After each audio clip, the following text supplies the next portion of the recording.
What are some areas that didn't get covered? Really, like you said, it's about 99% of full coverage. The areas that didn't receive the PPF are very tight spaces inside the door jambs. The main pieces of the door sills have been covered, so your feet swinging in and out of the car won't damage any of the paint.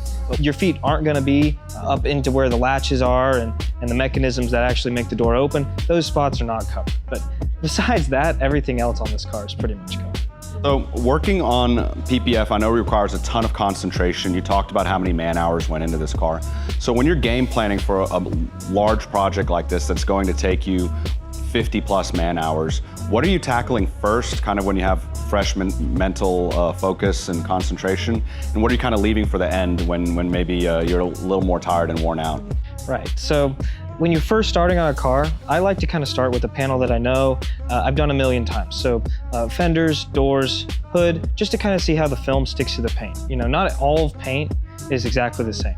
And so I really want to see how the film goes down on it and what to look out for the rest of the project. The next day, or even later that day after lunch, when I'm fresh off of a break or just in the right mindset, I always go for the hard stuff first, because I want to get that hard stuff out of the way. And so when I'm more tired, a little bit more worn out as the day goes on, I can tackle some of the easier stuff.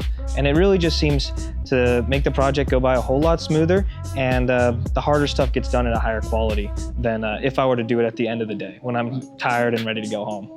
Yeah, there were definitely some tedious aspects to this project. I know doing the factory film removal was really slow going, so I actually enjoyed doing that work because it didn't require a ton of concentration or focus. It just required a little getting down on your hands and knees, just pulling one little piece of film off at a time. Was there anything about this car that surprised you or caught you off guard?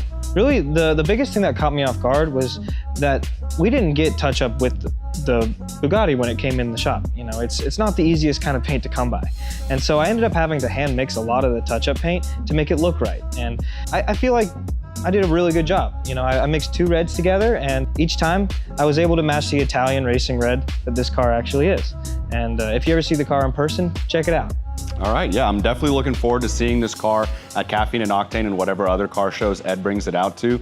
We'll definitely be there as well to kind of check it out, see people's reactions to it, and take in also that sense of pride in our work.